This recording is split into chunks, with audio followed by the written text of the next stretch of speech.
To order because Tracy says it's 6 o'clock and she said we gotta hold a tight schedule tonight. Sure. Crack the whip. So we called to order. We've got additions or deletions to the agenda. Does anybody have any additions or deletions? We have the executive session, right, Bob? Yes. Next thing is we had the Marlboro board chair, Dan MacArthur, was going to come to speak to us about a rural school community alliance, and I don't see him in TV land. I just texted him, I shall see if he. Okay, so we're gonna skip him. We're gonna go to members of the public. We'll go to live people first, the knitting club. Guys all good? So far.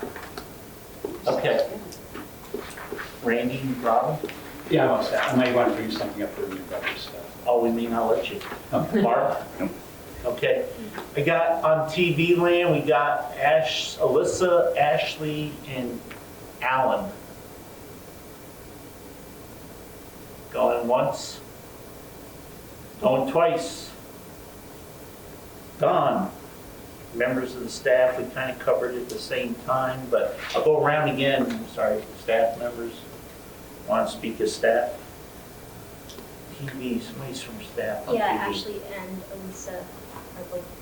Oh, Lisa, that's right, what you know, okay. Yeah. I'm gonna go to old business. Greg isn't here. Did he tell you, Bob? He said he'd be online, I don't see him. but I just got a text back from Dan. He is at that legislative event that Wyndham Southeast is hosting tonight. Okay. He got invited to go to, so he asked to be rescheduled. Okay, cool. Look at that, rock and rolling. So I'm gonna put the 3 Greg things off. 4 Greg things off, and with that Dwight. I don't know where Dwight is, but the electric bus update, that's gonna be executive session. I can move to an executive session thing. So budget discussion, hi, look at that, you're like, wow. Way faster than I expected. Yeah. I can give you an extra 10 minutes if you needed to prep. No, I think I'm ready. So that all weekend. Okay, so You have lots of documents that I sent you that are included in this packet. in color. So I am going to just start off the bat with, there was a proposal from Jake in the West River Food District, West River School District for the food program. And I wanted to just first talk about that to see Hey, if just it's, before we go there, people in TV land can't see any of our documents. okay. So I don't. They're linked. They're linked. It's on the link. Okay, so folks online, is this thing from the West River Food District online too? All the papers that Okay. were sent to you were linked. So folks on TV, in the TV land, you do have, Here's the Greg. stuff that Heidi's referring to is on, were documents attached to the That's- agenda. If you folks, it's in the packet that you have if you want to look at it. So you want to start with the West River District Food Program? And Sure. actually, before she does that, Greg just did join us.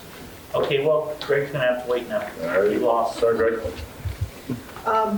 So I understand that Dover has lost just recently their food.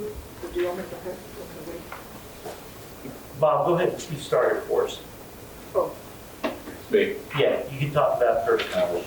oh, okay. All right, so yeah, so it seems as though we had a resignation for the Dover Food from the kitchen, staff works in the kitchen just prior to break, and so we are trying to figure out how to, well, 2 parts. One, how to resolve that, so we have somebody in the food service for the rest of this year, but also thinking about what flexibility that might give us moving forward into next year as well, and if that provides if there's any budgetary relief to be found, was one of the things we were thinking about. So along the way, Greg, Tracy, Heidi, myself, we've had conversations on and off about this for a little bit, and so Greg has further conversations with Jake Loggy, who's the food service manager for West River. He's the one that's been providing the meals.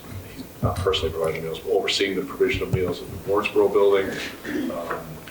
And so what we have here in essence is a pitch for, from basically how to contract with another food provider, i.e. West River District and Jake, to fulfill the needs that Dover would have. They're sort of aligned with what's happening in Wardsboro. A little bit different, it wouldn't be vended meals.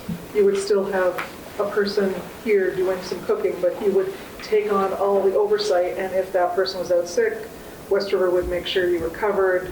He would be handling the ordering, inventory, administrative review. He would be dealing with any monitoring that might happen. He'll make sure everybody gets trained correctly, that kind of thing. So I just wanted to bring this as an option for you, since it's been such a roller coaster ride, and since everybody seemed to be happy with how Wardsboro was doing with the vended meals. This seemed like a potential solution to having some consistency and some oversight, and cleaning up sort of like over-ordering and just making it all consistent with what's going on in West River. And so I'd like to have that discussion to see if the board would like to do that. I created a budget. I put the food budget after this in the packet that was sent out, showing what that looks like. It's a savings over what was currently budgeted for this year by about $15,000, but I think that we'll find in the future that there will be more of a savings as it gets ironed out. So it's showing, so the current fiscal year has budgeted, shows a total expenditure budget of $194,997, and what I'm proposing is $179,452. I have updated what we expect in revenue based on federal funds coming in for our food programs. So what the 105 though has been pretty consistent with what's been from the local budget. Again, I think that it would be a test year, and I think you'll find bigger savings the following year. So would it be something we would start now since this person left? I didn't plan on starting it now because I wasn't sure how you would feel about that. So what I'm proposing is starting the 1st of July. Right now, I think, well. Yeah, you've already hired, I'm not sure what the start date is, we've already hired next week, a replacement for that person. Okay. I didn't think we could. Yeah, that we found someone who was break and were able to sort of speed that process up a little bit. But if you shift to this in the second year, this fall, that person would basically just switch employment and become a West River employee under Jake, and then be reassigned back here to do the actual cooking and delivery of food. So it'd be the same person in essence that you just hired. And Tracy, are you all good with that? Listen, I think it is a lovely, great thing. Just the fact, this one line here that says absence coverage has had me sold. Because I'm currently chief cook and bottom washer this week. So yeah, that sold me right there. Greg didn't join you this week? No. So, but you're serious? No, I'm absolutely serious. I would love this just to have somebody who's, and Jake is just so knowledgeable, just to have somebody of his caliber overseeing the program, making sure that it runs, meeting the requirements that the state has and the federal requirements, and, you know, making sure the children get really good food. I love it. And it fits in with like the stuff that you were doing with the milk dispenser and the vegetables? Yep. Okay. Yep, all of that. Go ahead, Lauren. I have a couple of questions, Heidi. I'm looking at this. Let's stick with the food service stuff. This is food Yeah, service. that's specific This questions is for the food budget service. revenue. Yes. If this is not where we are. No, that's where we're at. Okay. So under the sub-grant for universal meals, 42437, and then underneath that is 42457. Yes.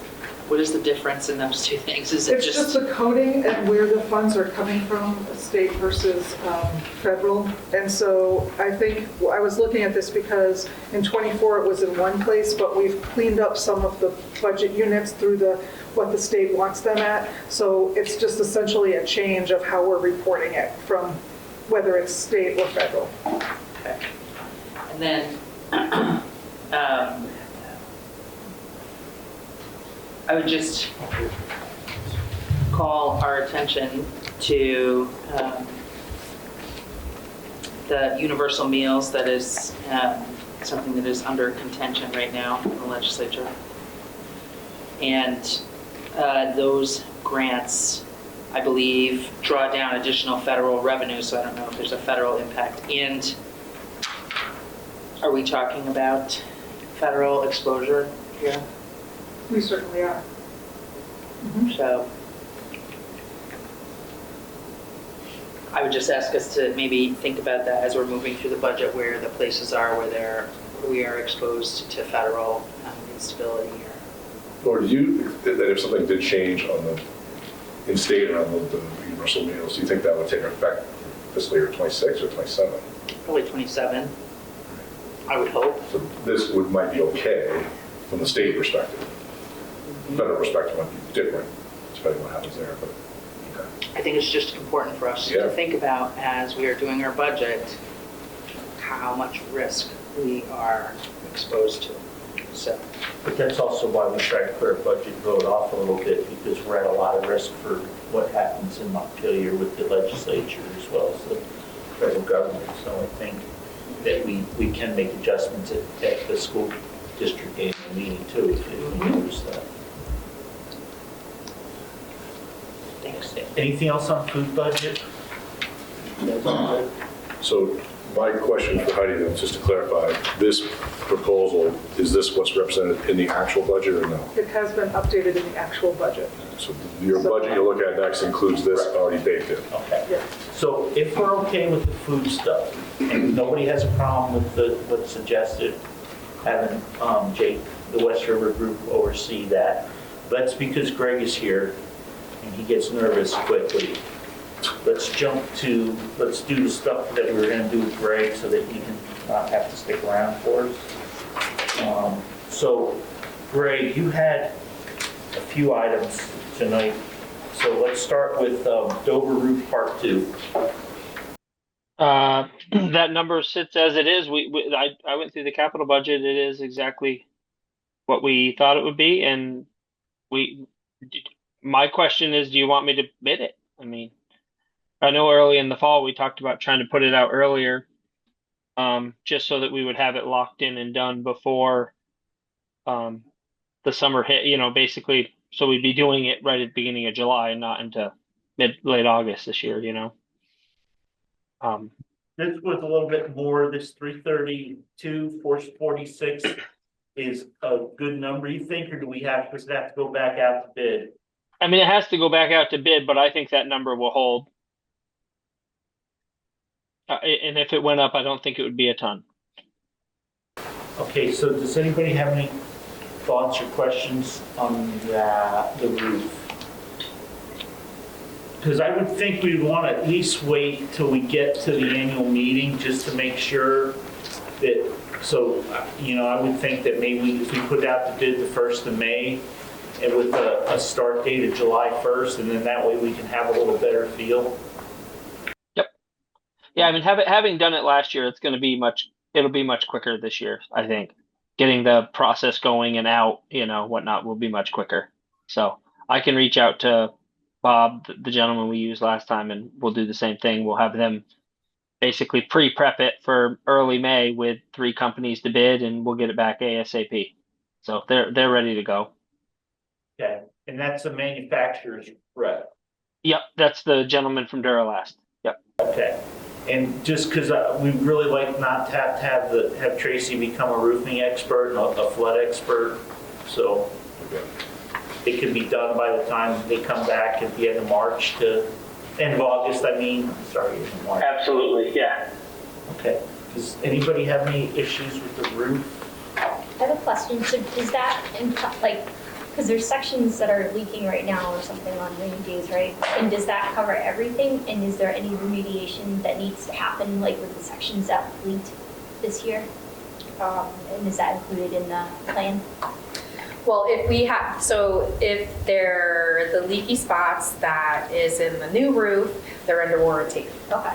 Which is one problem that we have right now. The other one is unclear whether it's snow blowing down the vent and leaking in the kitchen, or if it's something else. I'm not a roofer, so. I can tell you, Yeah. sorry, Tracy, if you're having issues in the kitchen by the vent, the gentleman that did that work this year, he said he would never warranty that past about 10 days because of how bad the roof was that they were connecting the new stuff to. He was like, that's in really rough shape, and would be rectified next year when we do that section. But he did not feel great about that. So it could very well be, something that is starting to fail there between new stuff and old stuff. So can we just, though, the part in the new roof that's leaking, I mean, that warranty, that they should get here, fix that? Yeah, absolutely. Yeah. They've been very responsive whenever we've called them. So, And then while they're here, maybe they can do something temporary to just stop the one in the kitchen? absolutely. Is the kitchen part of the new roof? No. So that The was kitchen the- roof wasn't done, that's the problem. So that's why he didn't want to warranty anything, because he couldn't tie in. But that should be all solved after. If we do a new roof. Yep. So is everybody okay moving on from the roof on once? Because I, This is, go ahead. Got the floor. so this is, just remind me, did we appropriate We have money in the reserves for this. for this? Right. We wanted to break it up into 2 years, so we didn't, and something, the timing, we weren't So we have sure. authorization for the whole thing? No, we'll get authorization at this meeting. We got authorization to do the half, because that's how we presented it at the district meeting. So we're putting on as a one? It'll be, Article? Great, yeah, good, sounds good. because the only concern I have is depending on what happens in Montpelier, Laura says that to be specific. So what the legislature decides, because if they decide to have just one district that encompasses all of Windsor and Windham County, then I might, if it really looks like they're gonna be doing that soon, we may wanna just patch the roof the best we can and wait and let somebody else fix the roof for us, or have more people help us fix the roof. Or if the buildings are gonna get given back to town, we may wanna do it now. So I think, Greg, we should really wait. We'll wait till the annual meeting and get some direction from the voters.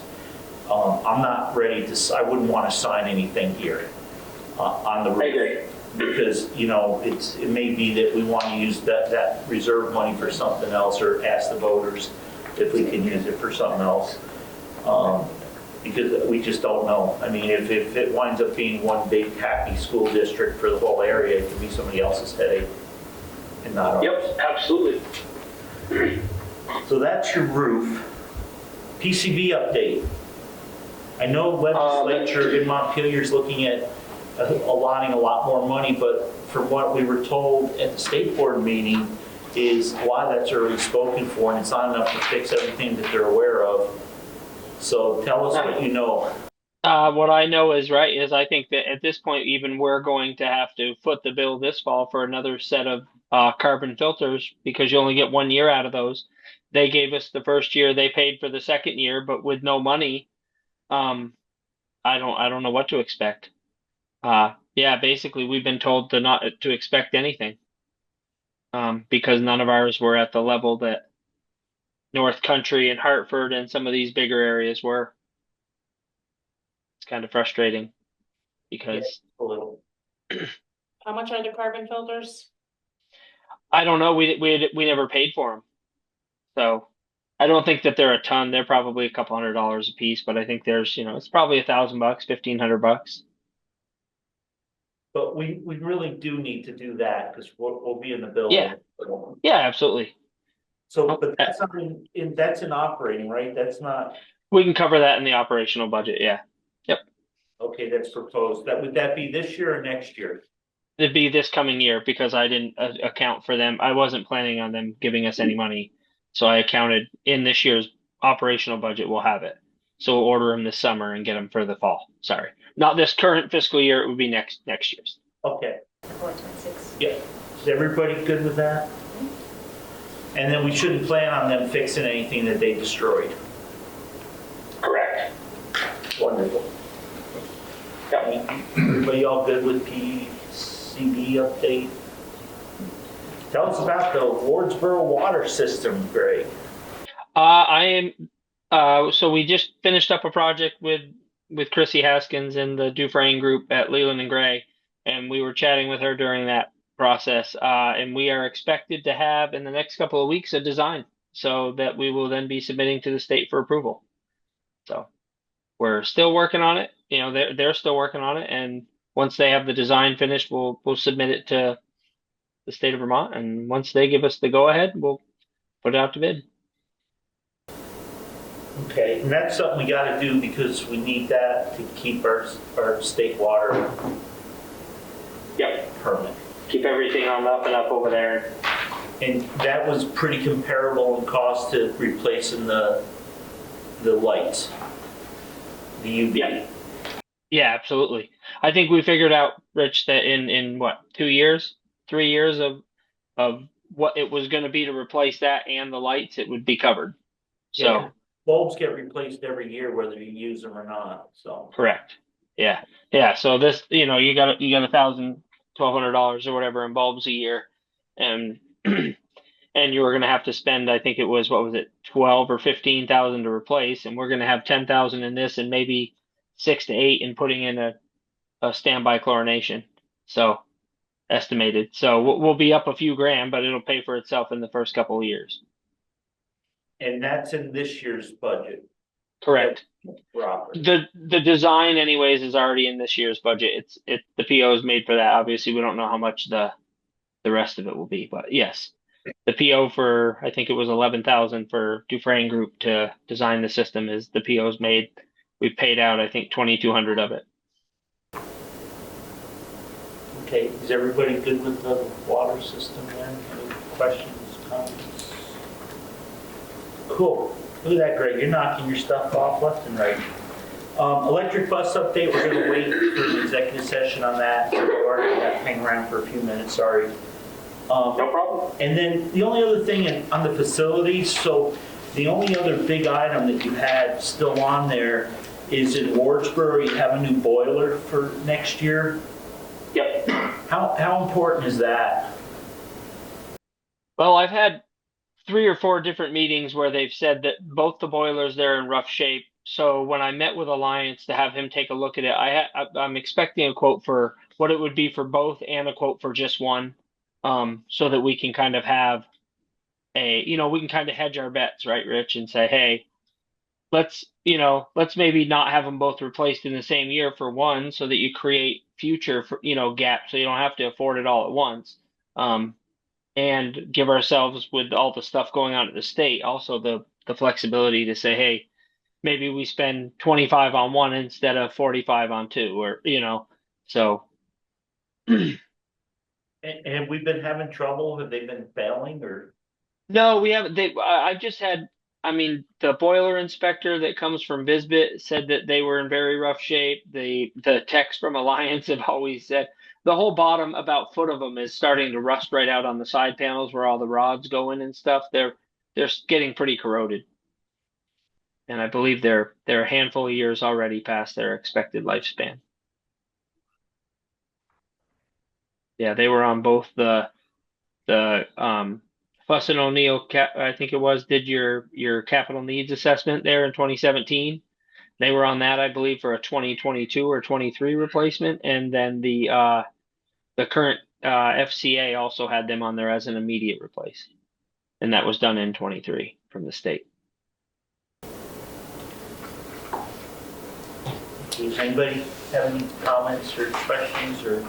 So it sounds like that one, at least we'll have a better feel maybe in a week or so, whether we can maybe get away with just one and do one year and one another year.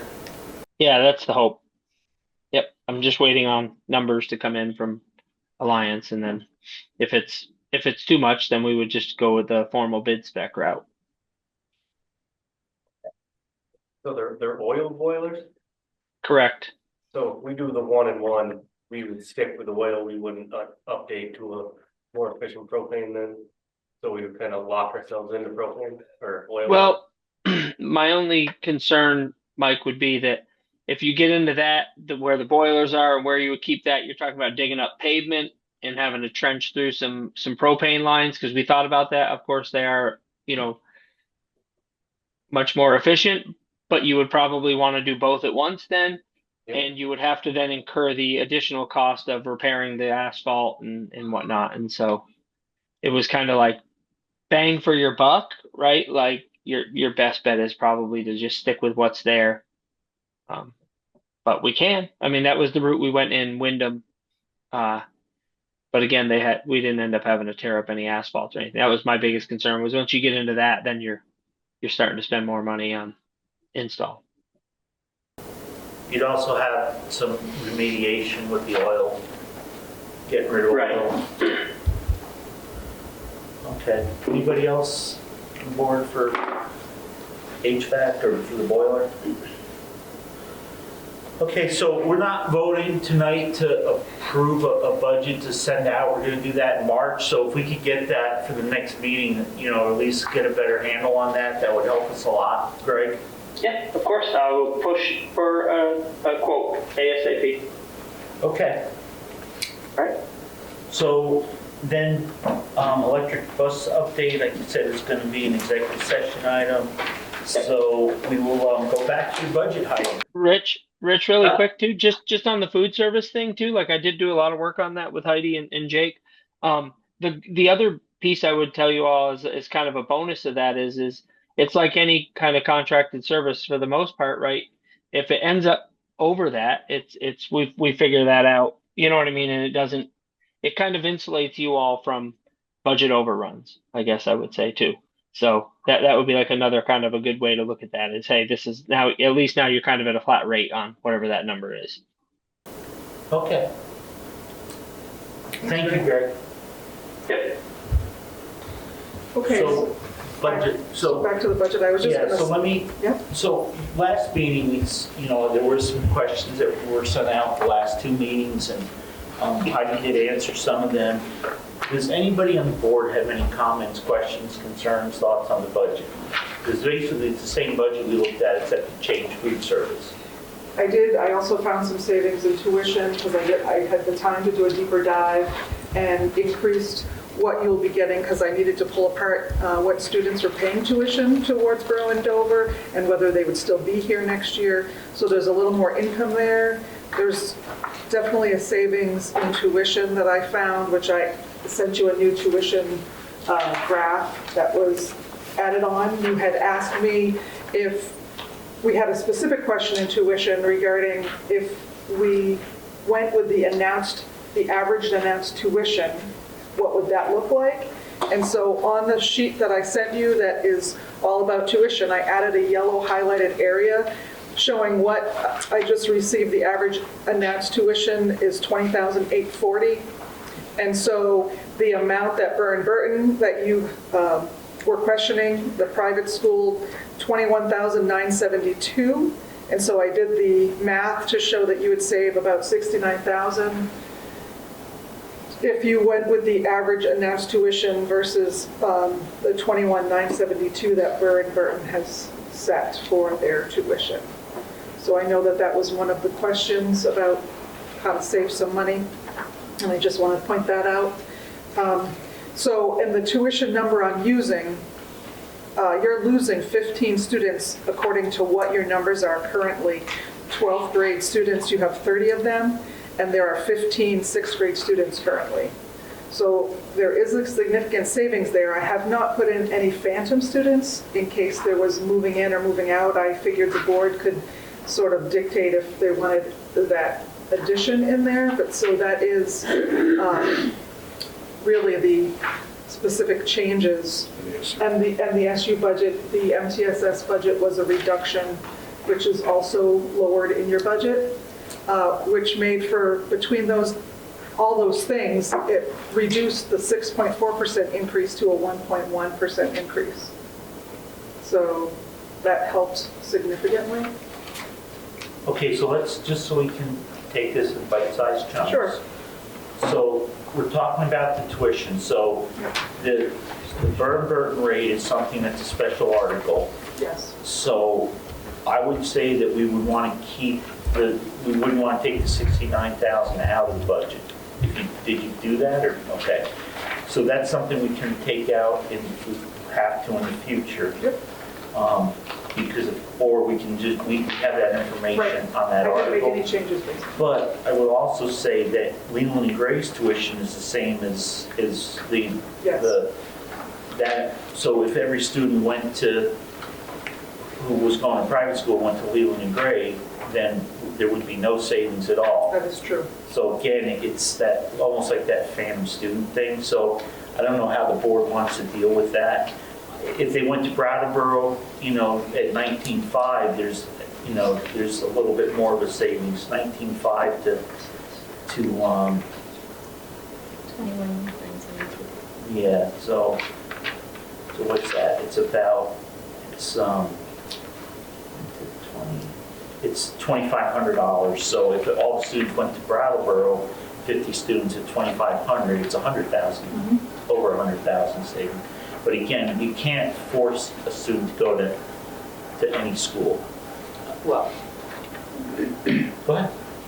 I mean, if you choose to designate, you can, but we can't, at this point, we can't. But I don't think we would ever get designated school Agreed. from. No, agreed. So, I mean, in reality, students are going to be able to go wherever they want to go. So, Unless we designate. right. But I don't think we're going to get a designated vote. I agree, but there is an option. That's my point. Okay.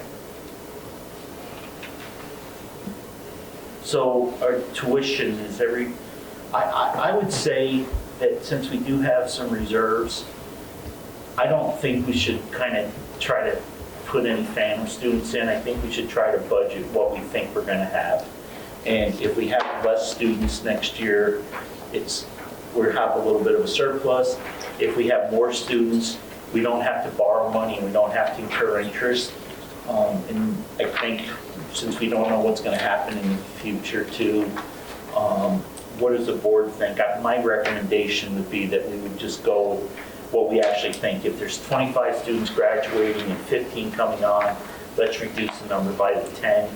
And we know if the students that are coming in have siblings, then let's just assume they're going to go to the same school the sibling goes to. I mean, that can give us a better, Some of the- yeah, I mean, and that's the best we can do. Is everybody good with that? Go ahead. Yeah, I think so. I mean, I was going to suggest to add a few phantom just to be on the safe side, but you're saying we have, money in reserve, and I guess it makes sense, with what's going on. That, we don't need to take any chances there and just leave it level. So. Yeah, if we were looking at a big reduction, I would say add phantom students so that we Yeah. don't go backwards. But I think that since there's a lot of uncertainty and we've not run a deficit since we've been River Valleys, I think we could afford to, if we ran a little bit of a deficit, even if it was 100,000, Yeah. we have the money we can borrow from in reserves, in just our general reserves without, taking money out of the building or the transportation. And then we could have a real number, so we would do that real number next year versus, and then we can also see, I mean, this year we're projecting about a $200,000 surplus Yeah. fund balance. So I think we'll be okay. Good. Does anybody not feel comfortable doing that? Seeing nobody, then why don't we do that, Heidi? Okay. So that will be a little bit of a different number for us. No, that's the number that's in there. I reduced, what's in the budget I sent to you that we have in your packets has currently what I expect next year to be, which is 93 Okay, so you tuition took students. the, I spent the time to like look at names, Okay. look at where they're going, and made it as accurate as possible. oh, perfect. So No it's, phantoms. it has been reduced to what is expected for next year without Okay. any phantoms, Including tech? including tech. I've got some numbers from tech, but the tech is a rolling six Right, six semester. average, so that's hard to, I, for sure, so.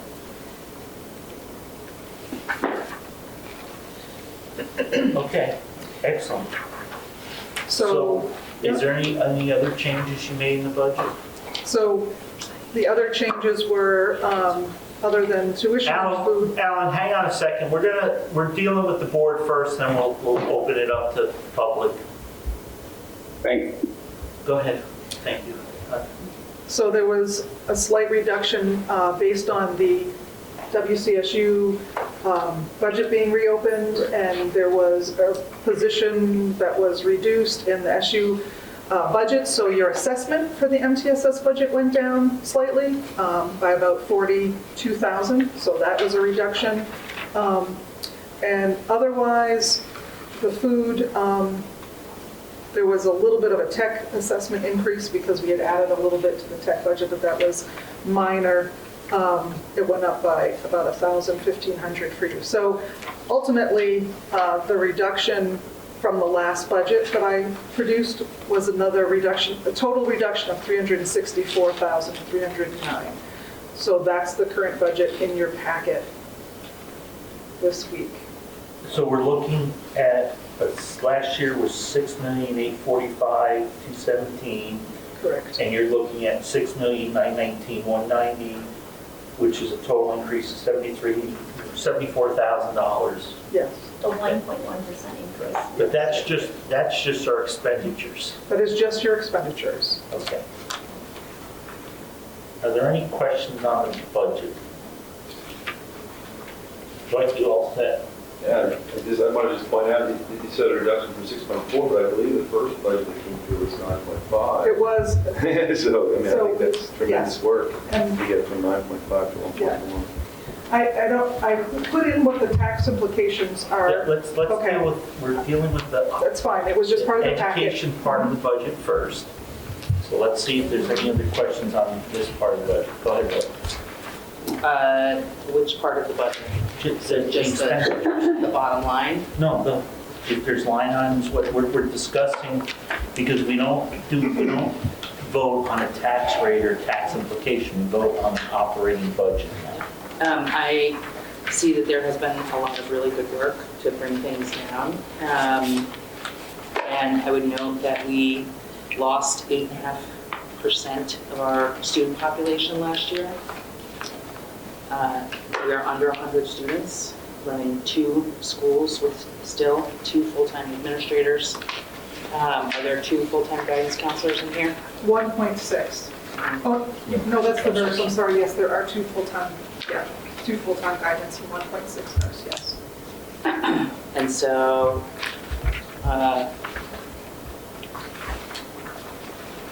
I'm seeing that we are not, well, we're not taxing, that we're going to be seeing a tax increase potentially with this that is not 1.1%. So, and I really do not want to take anything away from the administrators or the supervisory union for all of the work that they're doing. I am grateful for the work that you are doing. Thank you. I know you are operating under stress. I know this is a difficult situation. I find no fault with what you are doing. I think this is a very serious conversation that the board needs to have on behalf of the taxpayers and our students. So I just want to be very clear about that. So thank you.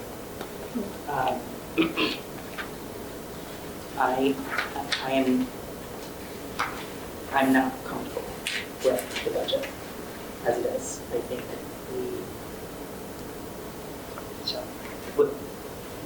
In fact, I don't know how I could vote for the budget the way that it is now with the potential tax increases that it has. You know, as I shared with you, Rich, today, possibly I could vote for it if we are very intentionally asking our voters how they want to proceed.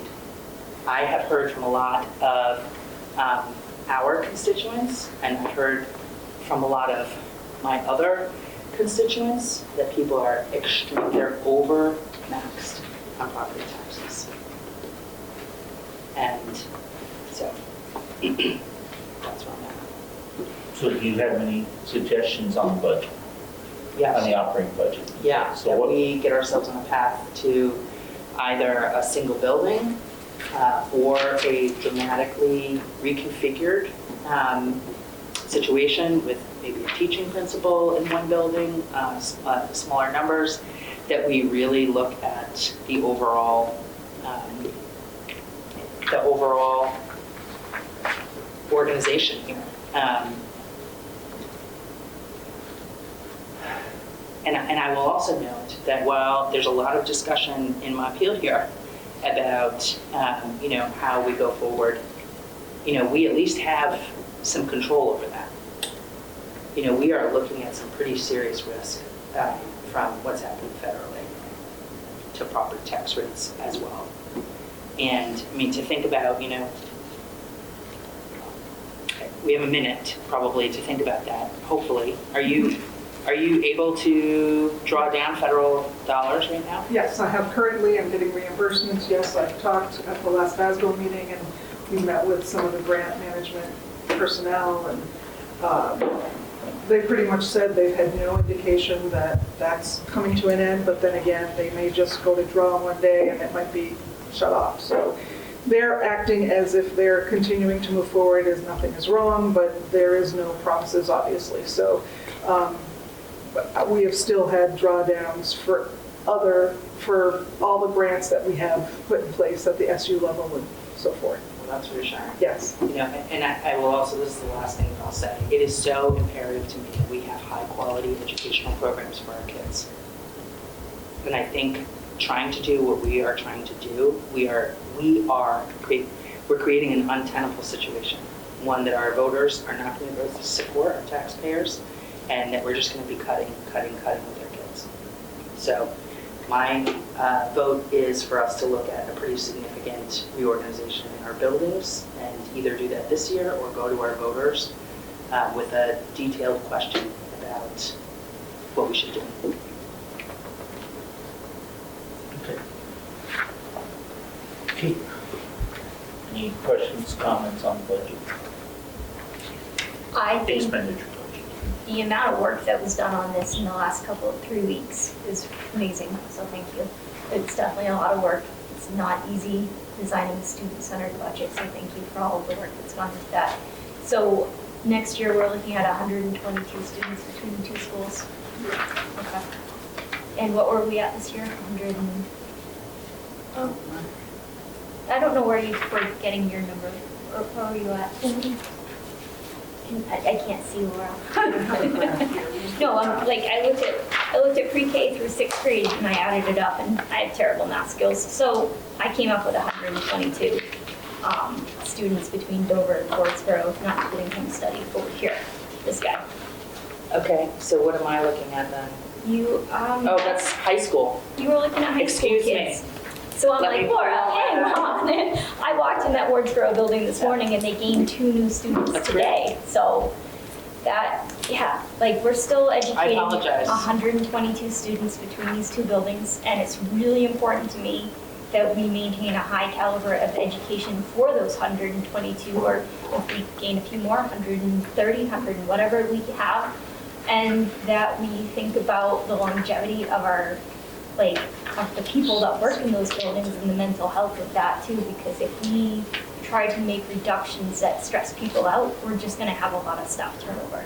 And that doesn't do the kids any good at all. Like that makes it really hard on them. So I think, to me, it's really important that we keep it student focused. What were you? So, yeah, just, you said yourself. Yeah, I just student focus, that's me. Heidi, what do we, this elementary student list here, Yeah, okay, is this year or is this projected next year? this is this year. Okay, so right now we have a total of 10 pre-K students and 10 4 and 9 kindergarten. Those are accurate, well, they were. Accurate as of till today? Yes, right, when the two kids joined students, Wardsboro. yes, that is correct. Okay. But this doesn't include this, where's last year's numbers? I mean, I'm sorry, where are the projected numbers? So then what we do is we take the 6th grade out Right, and everybody moves up one. right, which is where I came up with, you're losing 30. There's 15 sixth graders that will move into a tuition level for 7th grade. And we're gonna lose 30. Right, Well, Okay, but, yeah. and so what okay, is, but, How many new ones are we getting in pre-K through next year?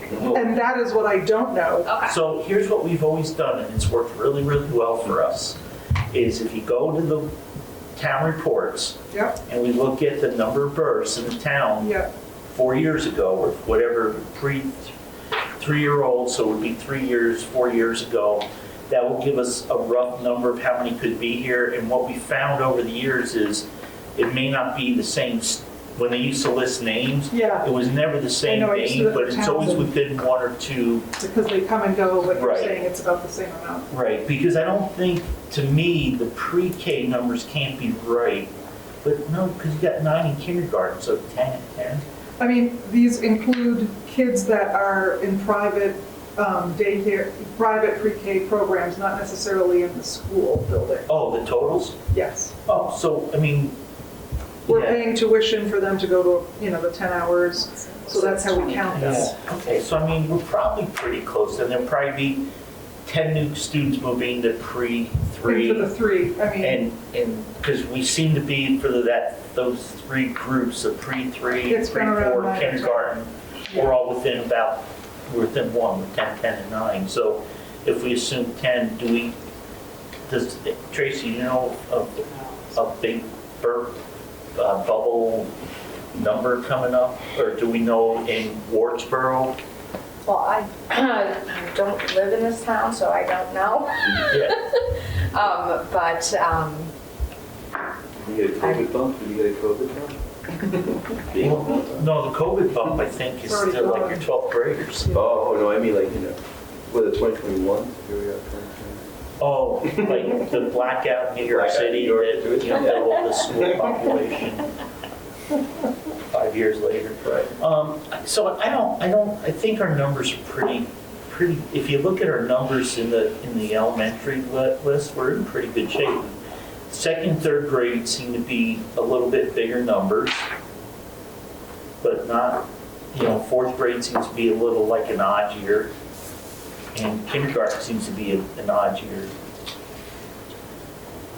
It's really hard to say, but the problem is that with pre-K through 6, we got the staff in the building. Well, So- that's not the case necessarily. So the pre-K, the 3 and 4, there's private providers. Yeah, but they're counting them. I know they're counting them, but they're not in the building. Right, no, I understand that. So, which is, But what I'm saying is you gotta have a teacher to teach the class. So if we have 2 or 3 students move in, it doesn't mean we have to up our budget. So Right.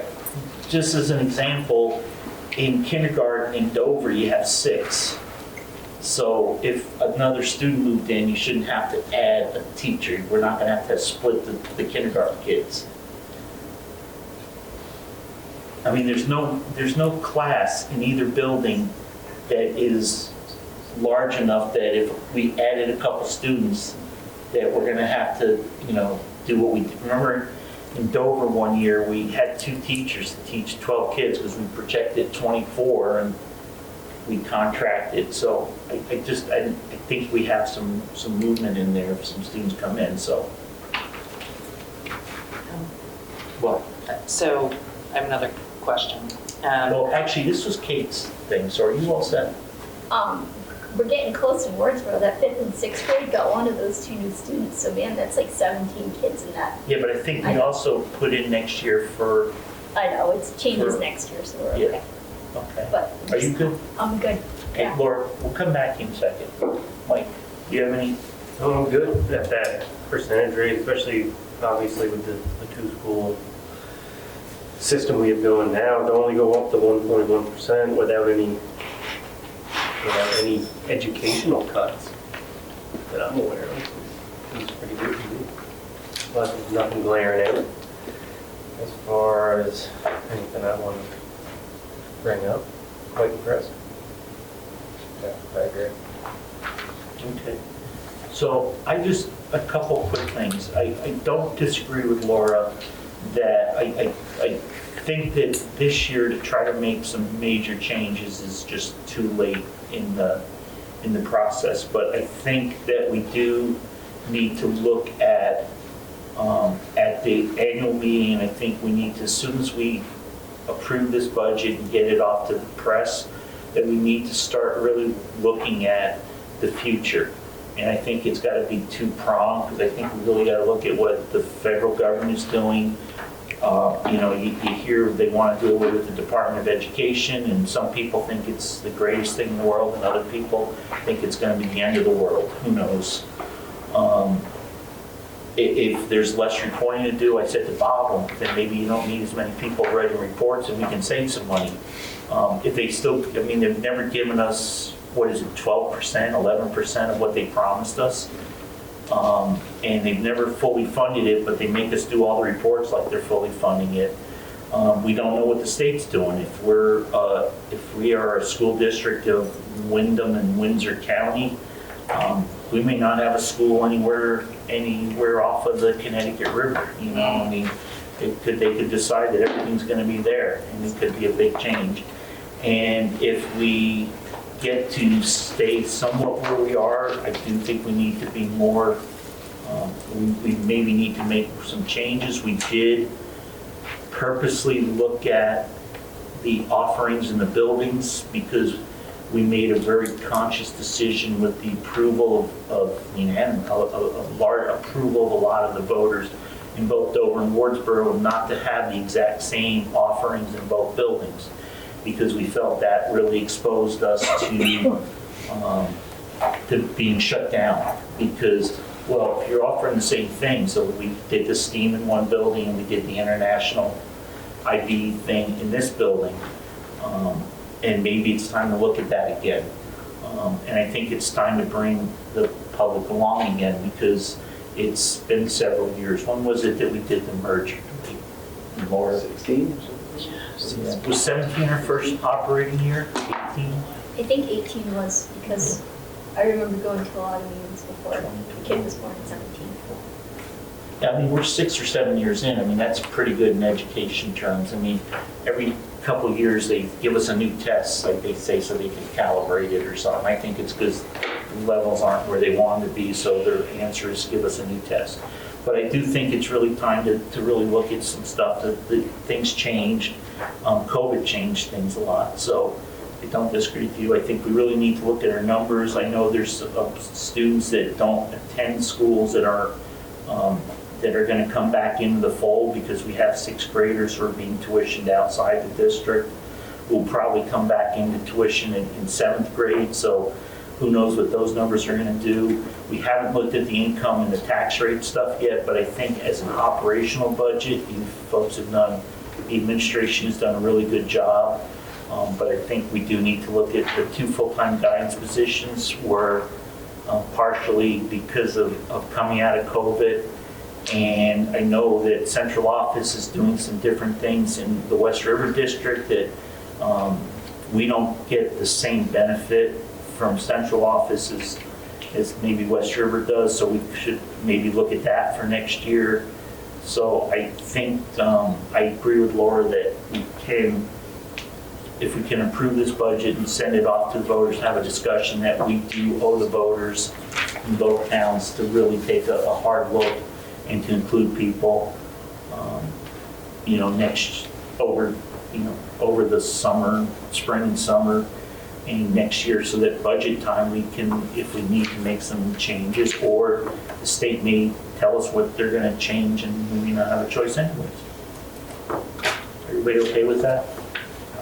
So we would give you, we would cover what you're requesting to approve the budget, and I think it's not a bad budget when you look at year-over-year increases. Everybody good? Go ahead, Laura. I have a couple of questions, one more question. Request your question, I'm sorry. Well, Okay, make your question first. okay, so my question is, how many combined classrooms do we have in Dover right now? 0. Combined grades? None.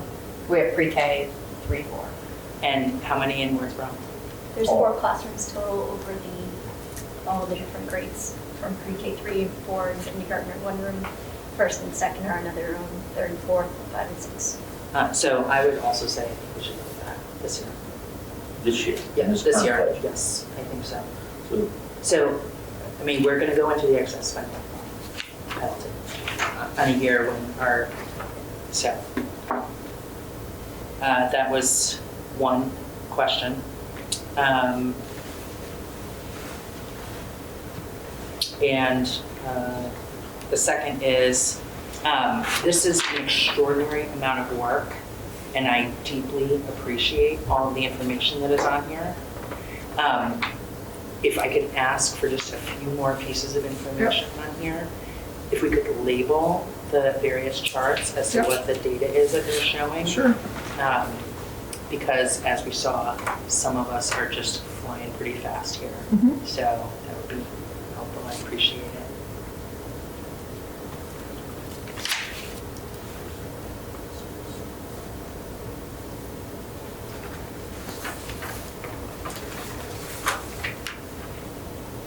Could we ask for consideration of that? yeah, you can ask. Can we ask the board for consideration of that? Is that something we can ask to come back? So I see that we are looking at presuming that federal funds come in as expected and state funds come as expected. We are looking at $234,000 to stay out of the penalty. That's what we would need to cut to stay out of penalty, 234,000 from the total budget. Just asking for clarity. Yeah. Yeah. It's on my tax implication sheet, actually. Yeah, so Laura was cheating a little bit, we weren't there yet, so we Yeah. were, Well, I just wanted and Kate to again, know what she we did. also, we're not voting on the budget right now, so. Understood. So I'd like to say, if everybody's good with this budget the way it is for right now, we can go forward and look at what tax implications are, and then come back to it. That's why we're not gonna vote for the budget right now. So can we ask the administration to come back and talk to us about combined classrooms in the Dover district? Well, that would be something that the board could ask for, yes. That's very nice. Okay. Shall I make a motion or is that? No, it wouldn't be a formal? motion because we haven't voted on the budget, so I don't think we need to make a motion, but let's see what other people think.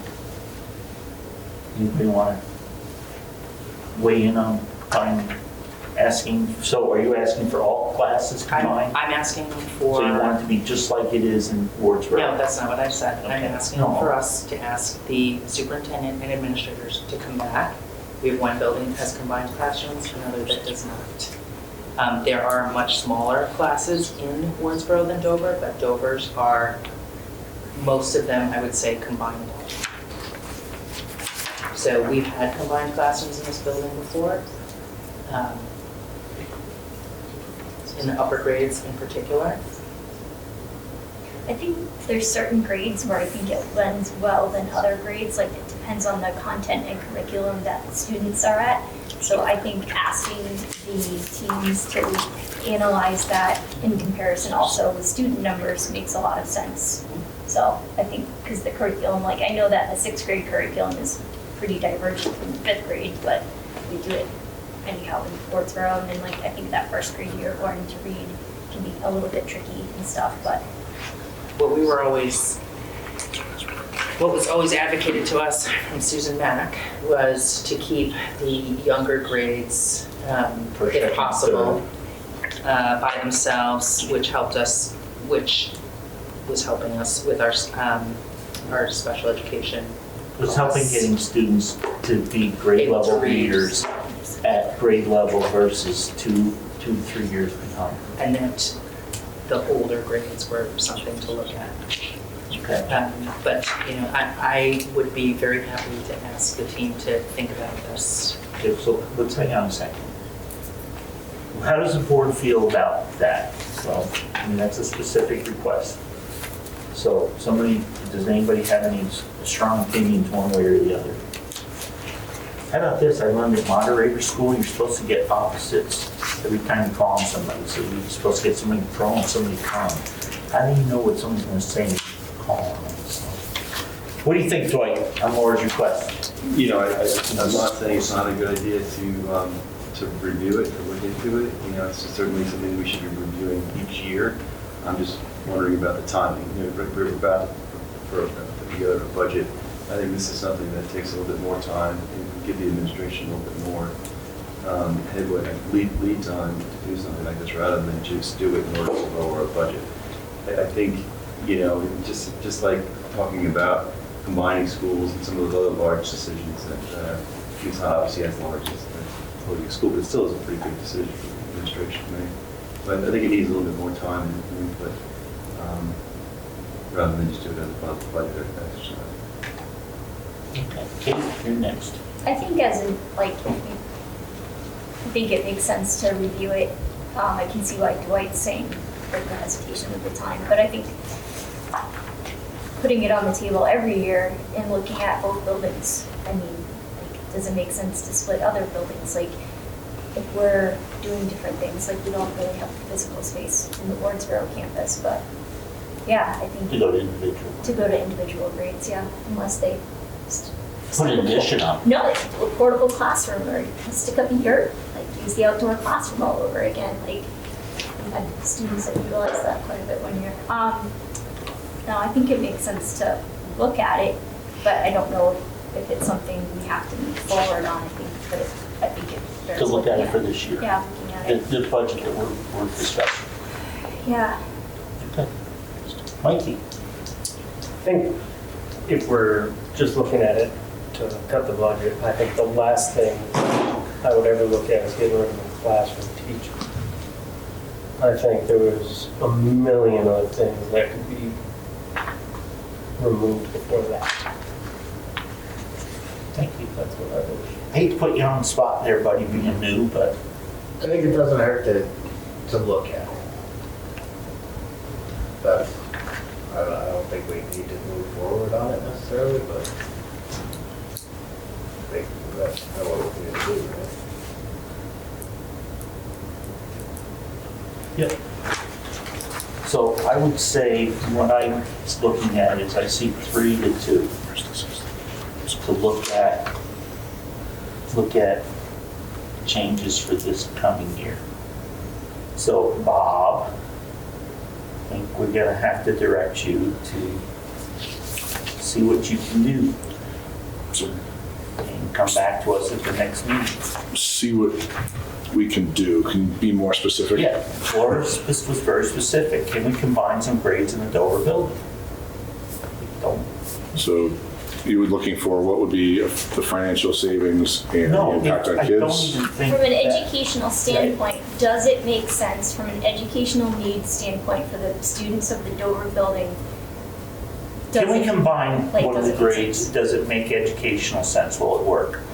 It's not anything new that hasn't happened in this building. I believe Tracy's first year here, we had a combined grade. No, we've had 4-5 Last year we and had- 5-6 First year. for multiple years here. First year's principal, yeah. Yeah, you did. I did. Did we not have a combined grade? I thought you meant like my first year here. No, your first year's Yes, administrator. I did. No, that's what you meant. You're an administrator now, you're not a teacher. Wow. My first year here, still. So our numbers are quite a bit larger your first year here too. So, I'm just trying to think about how we're phrasing a response to that is based on, if it's not a financial conversation, it's simply about the educational merits of it, or lack of merits to it. Is that what you're asking? That's, I'd like to know if we're stepping down. You know, if we can maintain the educational quality that we have in the building, if we were to combine, I would presume it would be upper grades. We had a stable system, not something that randomly, got smushed every year, but something that was intentional. and, when we had that, our scores were outstanding, and our satisfaction amongst our parents was above and beyond. And I don't know. Yeah. We were increasing our student population such that People were we had to coming move away there from it. because of the program. All right, so again, just want to clarify in my head, thinking about the difference between, so finances are off the table for the purpose of the conversation. It's about two parts of like, what would it look like? Would we lose any quality of programming by doing so? And potentially what benefits might there be?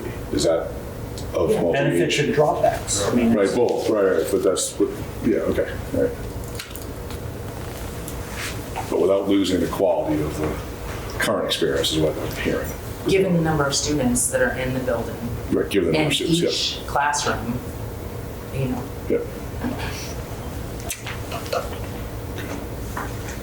All right, we'll, you want something by Monday for the next, because our next meeting is next Monday, for this coming Monday. You looking for something by then? yeah, because we're going to have to approve the budget in. The one after that? Right, Yeah. so. Okay. We'll get right on that. Okay, so is there anything else on the budget besides that issue? Yep. I just want to thank everyone for digging in and working on this. I really would like to vote for the budget. I've been on the board for 20 years, and there's not been a time that I have not voted for the budget. I just feel like we're in a really difficult position. So, thank you. Okay, so if we go back, so we're all good with operational expenditures, correct? I haven't missed anything. We need to do some insurance in place. Hey, Tracy, can you do me a favor? You know everybody who's here for audience. Can you just write it down so we can get it to... Okay, so let's go over the draft with estimated state numbers, okay? So we're looking at $6,919,190. That's a new budget. Offsetting revenues of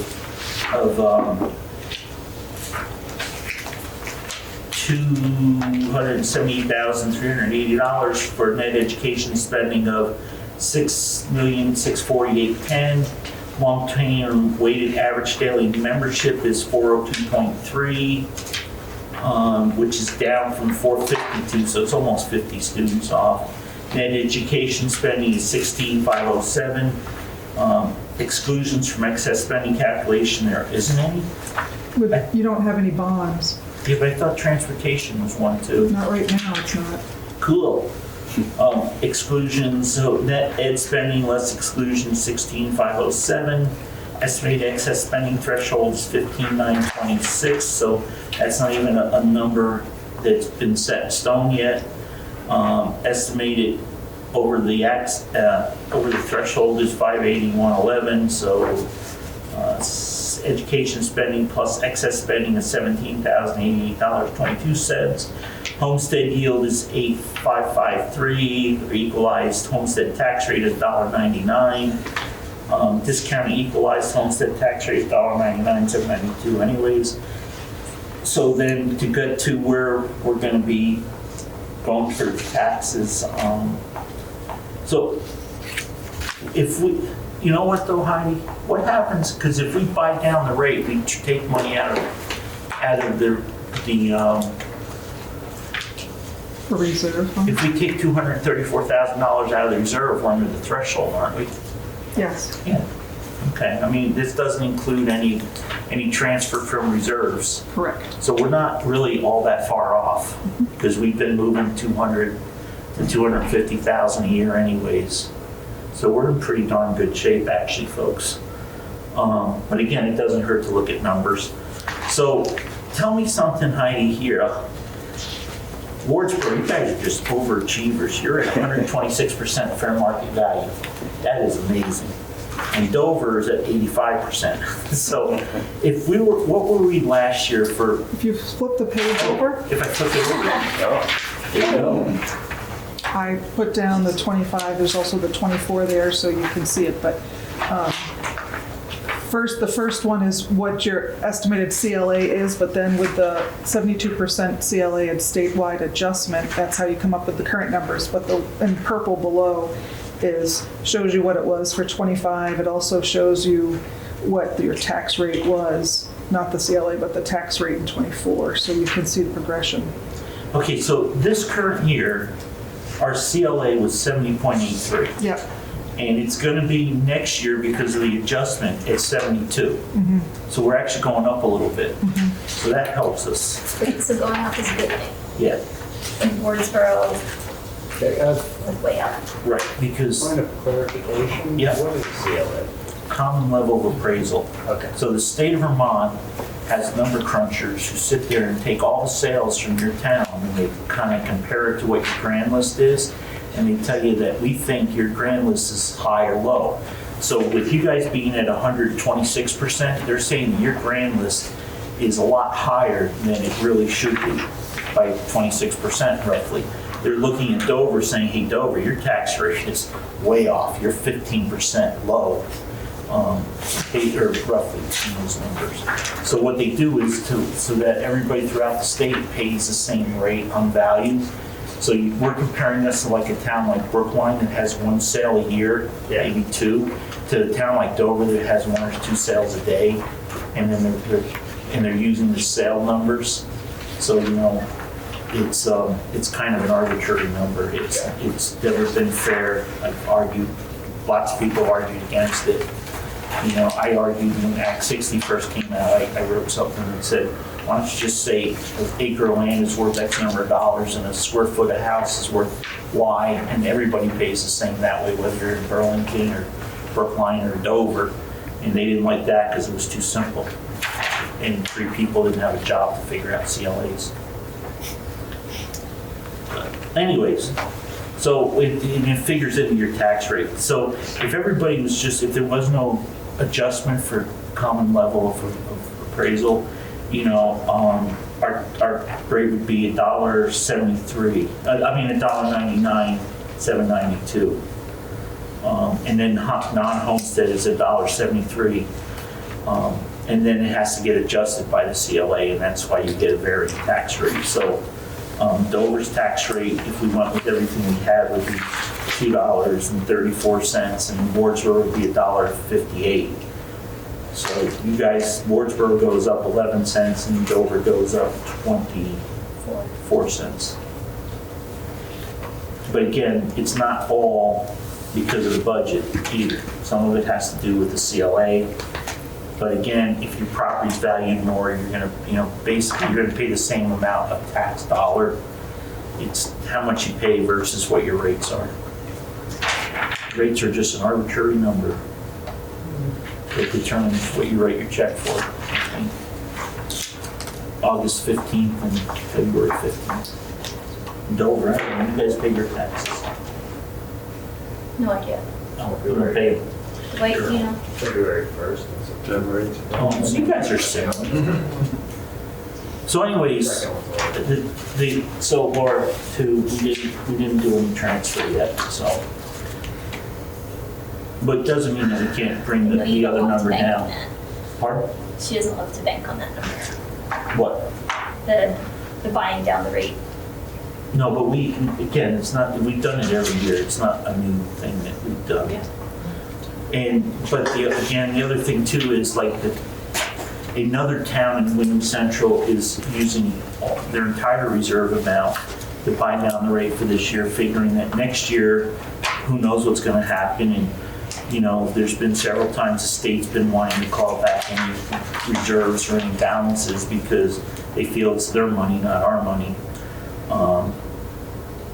And we're projecting $200,000 in fund balance this year, right? Right, that's where you're right around. Right, so.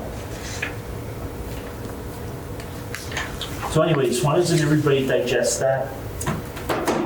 We'll look at what we asked Bob to do for next week, get us preliminary numbers, and we'll go from there. Okay, Alan, I know you had your hand up, so we'll go around in public one more time because there's some new public. And Alan, I asked you to wait until we got done, so you got 3 minutes, buddy. Okay, I have a quick question. I don't know if you guys can answer it, but when you do, I've always wanted to know this, when you do the per pupil for tuition, for school choice or anything that's not over, does that include the cost per pupil that uses the bus for each of those? No, that's just tuition. The transportation is separate line items in the budget. Okay, got it. Yeah, that was it. Are you set, Alan?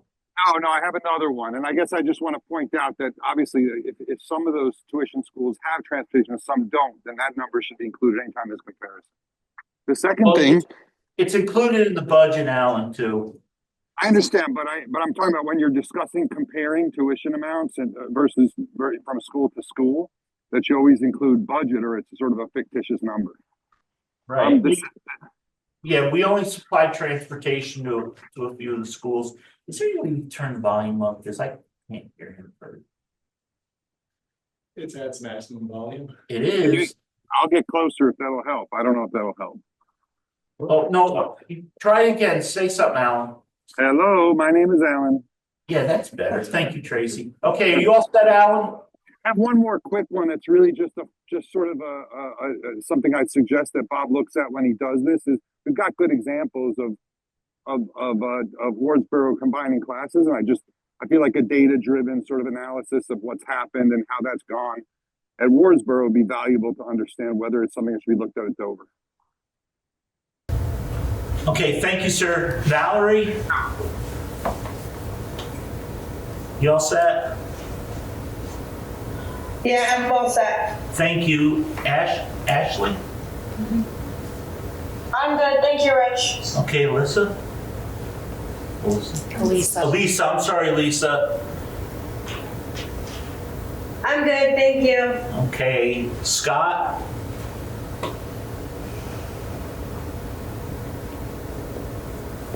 He had this problem at the selectmen's meeting the other night. Dale? Sorry, I'm good. That was Scott. Oh. I'm sorry, I couldn't unmute. Okay, thank you, Scott. Thank you, Dale. Mark? I just want to point out that the CLA changed this year. So comparing this year's to last year's, it's not apples to apples or oranges to oranges. Well, there's on the backside. I missed that. I don't know if you saw that. We don't have the backside. Oh, you don't? Oh, here. It's on the second page. Backside. I'm sorry, Randy. Go down this way. Okay. He's good backside. I did. No, I gave you back. Someone else. Oh, Randy, you got any Yeah, comments? that's Heather gave me. So I did, and it's not necessarily on your thing, but Laura brought it up a couple of weeks ago and again tonight and then here, and only because of the previous experience as, the police chief in combining departments. So since she's potentially recommending or looking at a one school, I'm just trying to think, I'm assuming she would have a thought process on how you would go about getting down to one principal, what that is. I'm assuming the rest of the reduction of the staff would fall on the principal's shoulders. So with this thinking of the one school, I didn't know what her thought process was on how you eliminate, move, or whatever it would be that one other principal. I don't know if that's this or now listening to you guys comment if this is something that gets brought up later. But I just figured it would be part of a conversation down the road. Okay, all right, just what you said since it was brought up. And this is one of the reasons why we really push hard to get involvement, because usually we go through the budget process, we see nobody, and then we get hammered at the meeting about something. Or not, sometimes we don't. But it's just, it's just been so crazy since COVID with increases in needs and increasing staff and losing people, and so that was why. But that's why we want to get people involved. And again, it would be to combine the schools. I don't think you'd ever be able to just completely combine all the schools. Because there's, we joked about when we formed this district that, we're not connected we're connected by dirt roads. There's no paved road to get from one town to the next without going through another town. So there's transportation issues. It's not just saying, okay, we're just going to close one school and move everybody into another building. Oh, no, I got that, but So- I don't want to use up all you said 4 minutes, but earlier you said 3 minutes. Your thing says 4. I'm already counting. Well, we already gave you your 4-minute one. Yeah, I know. But again, I was just curious because it did say here of, reduction of one principal, so I get that and all this other stuff. So I just didn't know where the thought process on that of how you would eliminate, who would make that decision, or what was the thought process? There'd be recommendations from the administration, and then we would act on that. Remember when we Administration started? themselves, whether one volunteers? No, the Superintendent.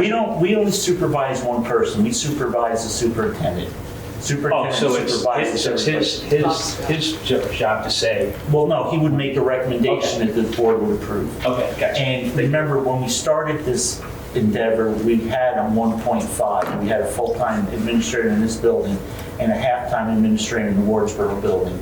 But because of issues, a lot because of COVID, we wanted to move forward with a full-time administrator in that building because we were trying to start a new program. So we've actually increased that over the years. I didn't get to follow school much because I was busy doing Other the town side. You're keeping your wife happy. Sort of. Speaking of keeping his wife happy, Rob, you got anything for us? I guess the whole thing about combining classes, I know it's been done in the past. I just think it's a lot for a teacher. It is. I've been in classrooms with just one class, and it's a lot. It's a lot to ask, and I don't know. I don't think it's good for I don't think it'll be benefit for the students personally. That's how I feel. Okay, thank you.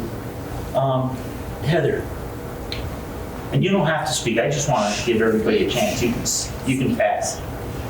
I'll stay quiet this time, Rich. Okay. Bridget?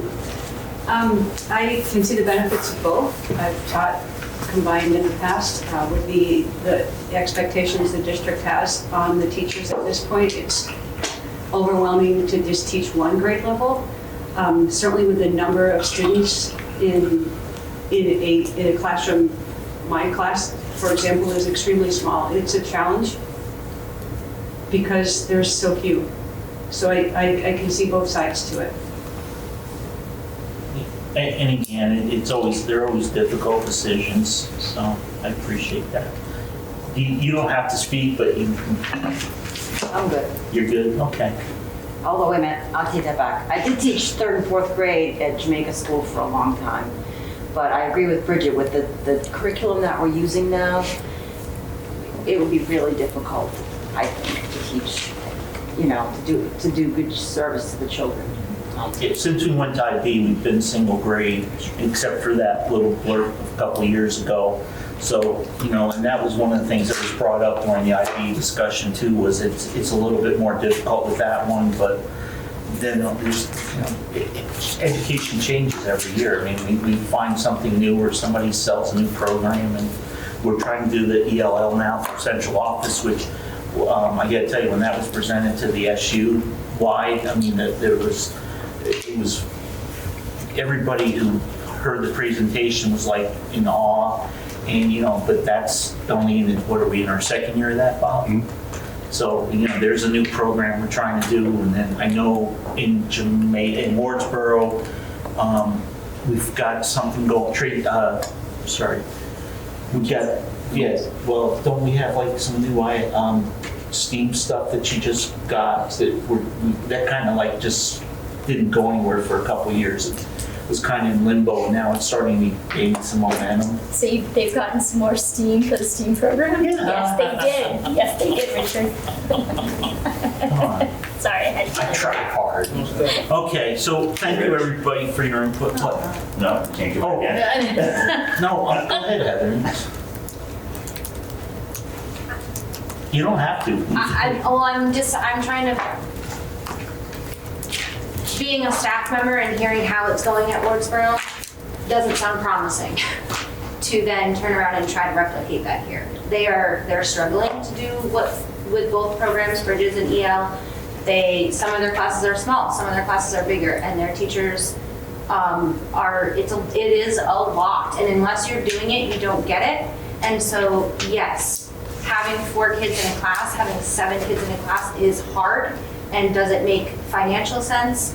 Maybe not, but it also is not an easy feat. And so to sit and not be the ones doing it, it might be easier said than done. I don't think it's bad to look at it, but I think it is worth Bob and Tracy to really talk to Wardsboro and figure out how that's going. I would really appreciate that, thank you. Okay, I think we beat up the budget pretty well. We gotta move the TV closer, that's our problem. We're gonna move our tables closer. Thank you, everybody, for that. Heidi, I think you're all set. You don't have any questions of us? Cool. Thank you. I think for the next meeting, though, let's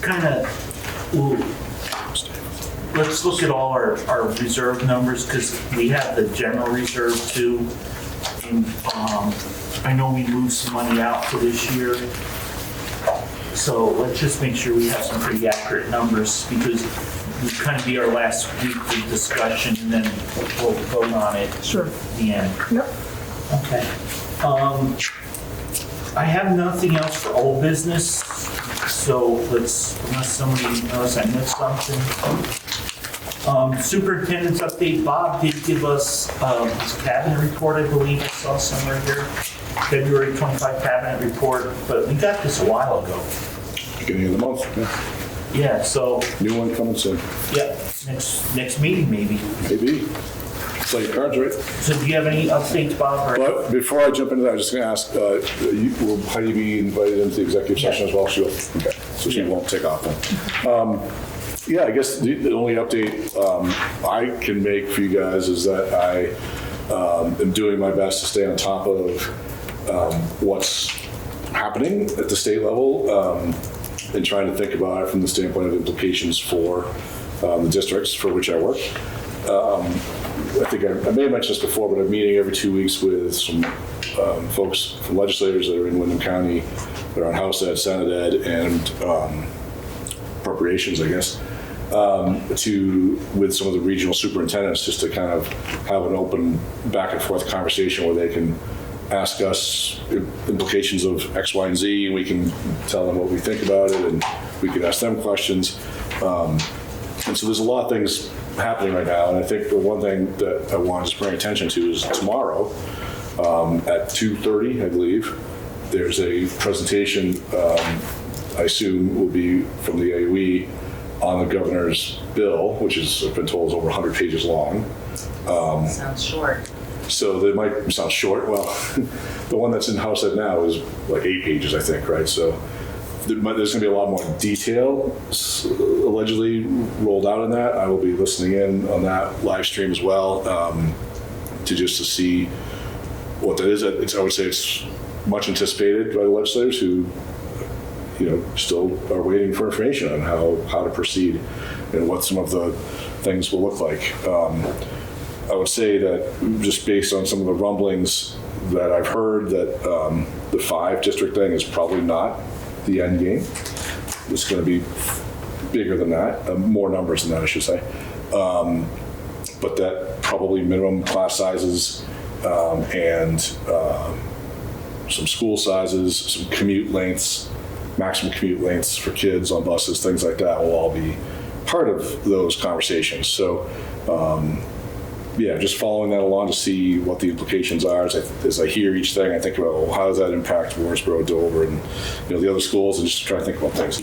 I've also heard that initially there was some conversation about some choice ideas that would expand choice further, and now that was, I guess, rumblings are that's not super popular legislatively, and so there might be some kind of designation concept as part of it as well, we could see.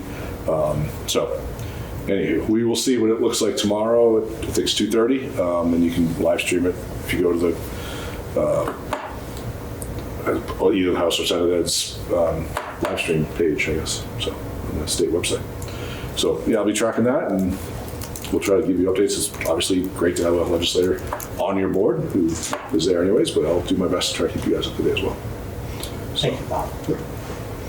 Cool. Francesca, you're the away team today.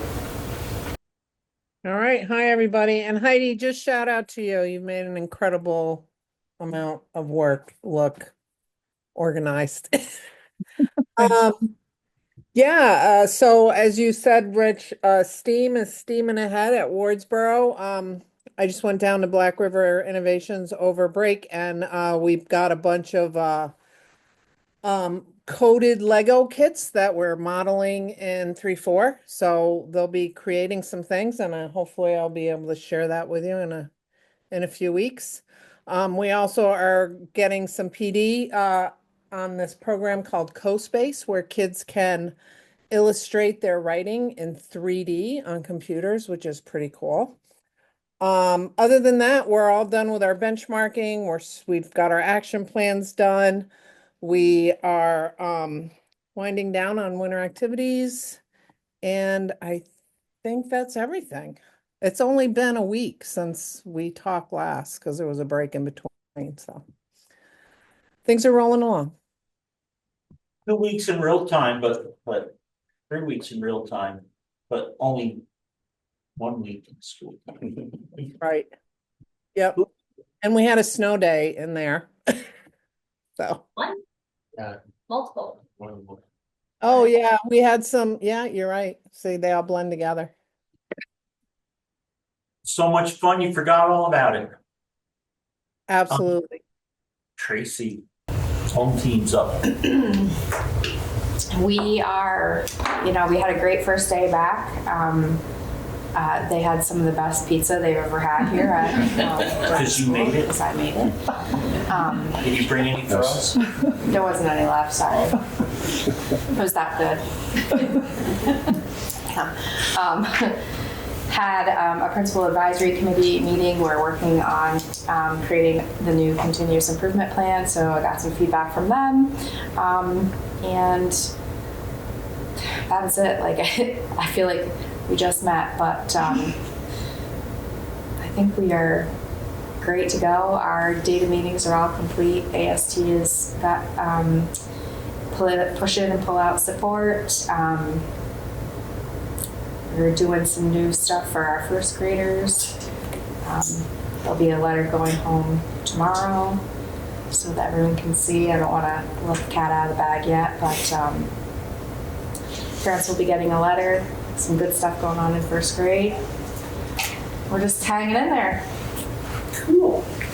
So are there any questions or comments for our two building administrators? You all set? Laura, good? Everybody? I have one. Oh, go ahead. Did the Dover kids start playing with the Nordic gear yet? Not yet. Okay, cool. I think Thursday. Oh, no, she said it was just for the first graders, and this would be, the bigger kids would definitely be affected by that. I thought you were going to force her. No. No, we got it, and then there was a snow day, and then, yeah, not all the permission slips are back and all that, but I think they're starting to use it this week. Yeah, you guys are glad probably there was no school last week, because I gotta tell you, the wind was awful. No, I really asked Bob, I wanted to have school, because that just meant one more week of winter activities got pushed out. I was like, I want to have school, but it didn't happen. It was not safe. We got the approved financials. So in your packet, you have approved financials. I would like to make a motion that we approve pay warrant number 34 for the amount of $946.21. Pay warrant number 35, oh, do we have to do them separate? No, you can do that. Pay warrant 35 in the amount of $547.22. And pay warrant number 37 for the amount of $786,784.39. Do we have a second to Kate's motion? Thank you, Eli. Does anybody have the question that I would think would come up? No? What happened to number 36? There you go, thank you. Does anybody know the answer to that question? Yes, that is the, payroll. Thank you for the word. Just, that's why we don't have to approve payroll because we sign contracts. So it just saves us one pay warrant we have to review. So is everybody in favor of spending about $787,000, $788,000? Any questions, any answers? You all ready to vote? All those in favor say aye. Aye. Anybody opposed say nay. Appears to be a unanimous decision in the affirmative. It is. Now, somebody tell me, how many of you have spent that amount of money that quickly ever in your life? I feel like you did it 3 weeks ago. Once a month, right, when we get the big pay warrant. Cool. So, consent agenda, the February 3rd minutes, does anybody have any problem with those?